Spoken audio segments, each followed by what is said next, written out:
Hey guys, it's Elizabeth, Finding Elizabeth. This is my 2.5 year post-op vertical sleeve gastrectomy Q&A video for Amy specifically. I changed clothes. I went from my sexy bathing suit and sexy sweater to this like old long gray sweatshirt. And look, wait, can you see? I have on red fleece lined leggings. And that's an NSV that I can sit in my chair and hold up my leg like that, right? So I'm just not liking the way this video is going. All right. I just did the most stupid thing. This should be part of my relationship videos. I've never done this before, and I'm really embarrassed. You know how I've been saying I was going to go on 2 dates a week? Well, I actually went on 4 this week. 4 is too many. That's why I'm home tonight. But yesterday I actually met somebody I really liked, who I was attracted to, was super smart, funny, and right before I came upstairs to do this video, he texted me, and I went to respond back with a snapshot of my text exchange with him that showed the same picture that he, or something, whatever. Anyway, and I sent a text exchange with somebody else. Bad, stupid, and I actually really like this guy. Well, we'll see how that goes. He said it was okay, but I know it wouldn't be okay if somebody had done that to me. Fuck me. Okay. Anyway, on to my Q&A video, and I think this is a lovely lead-in to, since it shows how stupid I am in relationships, it's a lovely lead-in to, let's see, to Amy's question for me, which was, hold one moment, please. God damn it, I'm never going to hear from this guy again. He hasn't texted me back in like 5 minutes. Fuck. Anyway, let's see. I say the F word too much. I know. Oh, wait, I need my glasses on. Okay, Amy's question to me is, given your recent breakup, do you think you will be as open about your next serious relationship on YouTube? Is it hard for you to watch videos where you talk about Brian before and during the breakup? So I've actually, Amy sent me this a couple days ago, and I've been thinking about it since then because I'm not sure. Let me take the last part of the question first. She asks how I feel when I watch videos of me before and after the breakup. I don't have any problem watching me after the breakup, crying and being upset. I actually watched the New Hampshire Bridge video, not like daily or regularly or even weekly, but I have watched it multiple times because I sort of need to be reminded sometimes of how I was feeling that day. However, I've only once tried to watch a video where it was before I knew about all this, and I couldn't do it. It was too hard. And she had told me, I have been posting all the old Naked Truth videos onto the new channel, and I've just been sort of doing it by the ones with the highest views first. And one of those was the one where Patty and Kirk, I was the guest on the Naked Truth, and Patty and Kirk were the host. So, and I thought that was after the breakup, but it was actually before. And she said she watched that and it was really hard to watch because I was so excited and happy and optimistic. And yeah, I don't know that I can watch that. I don't, honestly and truly don't know that I can watch those videos where I was happy and in love yet. However, will I talk about a new serious relationship on YouTube? I think so. I think I will, because here's something I realized this week. I started taking the storytelling workshop at Second City. So storytelling like the moth. My glasses are having a weird glare. I don't actually know that I'm going to go back because the people who are in the class they're all like professional actors and have been in theater for years. And they're like so above my pay grade. And right now I don't know that I have enough time and attention to focus on it to be as good as I want it to be. But the one thing I realized in the one class I went to was like, my stories are kind of depressing. And they don't mean to be, and like the stuff in my head, because the story I wanted to tell for the show and this had to do with the whole Brian thing. And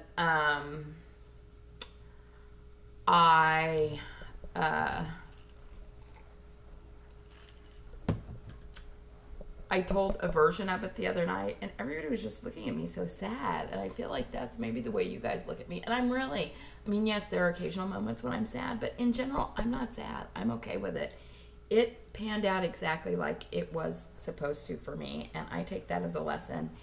And I'm, you know, I mean, I really have, for the most part, I know people may think I'm crazy, but I really have, for the most part, forgiven him, accepted his apology, accepted the remorse that he has about this, because I know he does, and have moved on, or trying to move on. But so I don't want it to be a sad ending. So there's like a shitload of love and relationship and stuff waiting for me. And so I think if I do get another serious relationship, I probably will talk about it on YouTube, because I want you guys to know that just because something sad happens and it doesn't work out well, it's not the end of the world.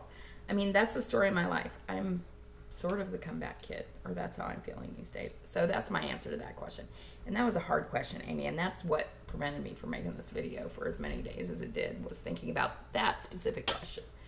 Okay, let's go back to the questions on Facebook. Carrie Weimer asked, what do you do to get back on track? I already answered that one. Kirk Hunt asked, what's your favorite holiday tradition that has changed since WLS? For example, I love that I get together with other WLS patients and have a Friendsgiving. I want to be invited to your Friendsgiving. I'm just saying. I feel really left out. But anyway. My holiday traditions have not changed that much. The only thing I can think of that's changed is I generally feel better about showing up, and I drink more champagne while I'm there. So anyway, no traditions have really changed. I think I'm going to have a big potluck Thanksgiving this year at my house, where I send out kind of an extended invitation. So that would be to WLSers and anybody else. But my holiday traditions really haven't changed much.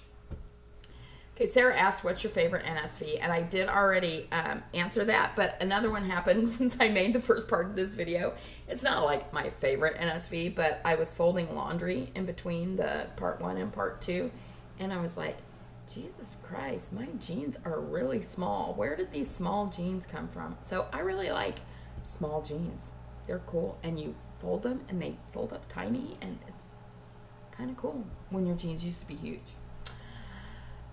Kim Morgan asked, what's your favorite mixture of a protein shake? Well, my favorite mixture, I mean, Premier Protein is generally, if I'm drinking a protein shake, that's what I drink. And what I do is really just put it in my coffee. I don't drink a whole one, but I will use like a third in my coffee every day to give me a little extra protein. And, I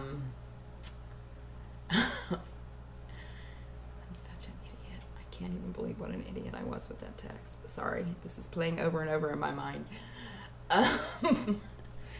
But my favorite mixture would be Halo Top Vanilla Ice Cream with chocolate Premier Protein blended up in a blender bottle. It is fucking delicious. I heard of that for the first time from Lauren Losing. That was what she was drinking. I think pre-plastics or maybe post-plastics. I'm not sure, but it took me months to actually try it, but it's really good. You should try it.